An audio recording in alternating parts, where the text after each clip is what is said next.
8వ వచనంలో అబ్రహాం గారు విశ్వాస పూరితమైన మాట, ప్రవచనమైన మాట, తన మనస్సుతో దేవునిపై నమ్మకత్వమైన మాట ఏమని మాట్లాడాడు? నా కుమారుడా, అదిగో గొర్రె పిల్లను చూసుకుంటానని పలికాడు.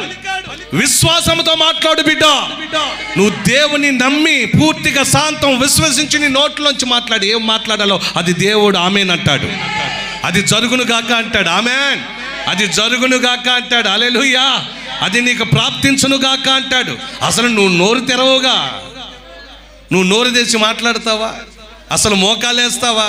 ఉపవాసం ఉంటావా? ప్రభువా ఎన్ని బాధలున్నా ఆ బాధలు ఒక్క బాధ అని చెప్పుకుంటావా ఆయనకి? ఎన్ని కష్టాలున్నా ఆ కష్టాల్లో ఒక్క కష్టానైనా ఆయనకి చెప్తావా? ఎన్నెన్ని ఇబ్బందులు ఉన్నాయో ఆ ఇబ్బందుల్లో ఒక్క ఇబ్బందినైనా చెప్తావా? అమ్మా బిడ్డలారా, మీతో నేను మాట్లాడుతున్నా. స్తోత్రం. చెప్పండి.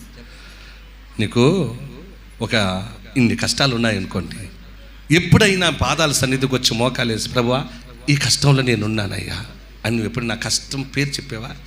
ఆ నష్టం పేరు చెప్పావా? ఆ సమస్య పేరు చెప్పావా? ఆ శోధన పేరు చెప్పావా?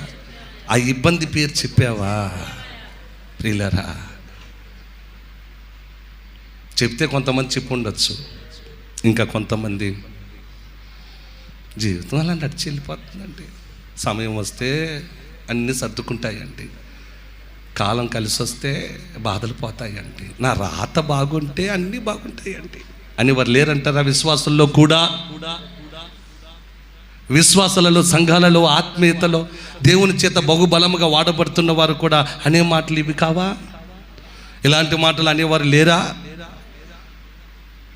ఏమండి, కాలం కలిసి వచ్చినప్పుడు అన్నీ బాగుపడతాయండి. ఇక్కడ రాత బాగుంటే ఎక్కడ రాత? ఇక్కడంట. ఇప్పుడు కనబడ్డాయో మనకు ఆ రాతలో? ఇక్కడ రాత బాగుంటే అన్నీ బాగుంటాయి. ఇక్కడ గీత బాగుండాలే, సరే ఉండాలే అంటారు. సమయం బాగుంటే అన్నీ అట్టే వచ్చేస్తాయంటే ఎట్టా వస్తాయి? సమయం బాగుంటే సమయం చూసి చస్తావుగా. అప్పులు తీరకుండానే, బాధలు పోకుండానే, కష్టాలు పోకుండా, పిల్లలు భవిష్యత్తు బాగుండ పోయే గడి వచ్చినప్పుడు నువ్వేం చూసిపోతావు? మరి కష్టాల్లో, బాధల్లో, ఇరుకులో, ఇబ్బందుల్లో ప్రభు ఏమంటున్నాడు తెలుసా? శోధనలో ప్రవేశించకుండానట్లు మెలకువ కలిగి ప్రార్థన చేయి. నాతో చెప్పు బిడ్డ, నాతో చెప్పు. నీ నోరు పలికే విధంగా మాట్లాడు. ఆమేన్ అంటాను. ఆయన పేరేంటో తెలుసా? ఆయనకి ఆమేన్ అనేవాడు. ఆయన పేరేంటంట? ఆమేన్ అనేవాడట. ఆయన ఎప్పుడు సిద్ధంగా ఉంటాడట నువ్వు మాట్లాడితే ఆమేన్ అంటానికి. ఇది నీకు జరుగును గాక అంటానికి ఆయన ఎప్పుడు సిద్ధంగా ఉంటాడట. ప్రియులారా, 8వ వచనం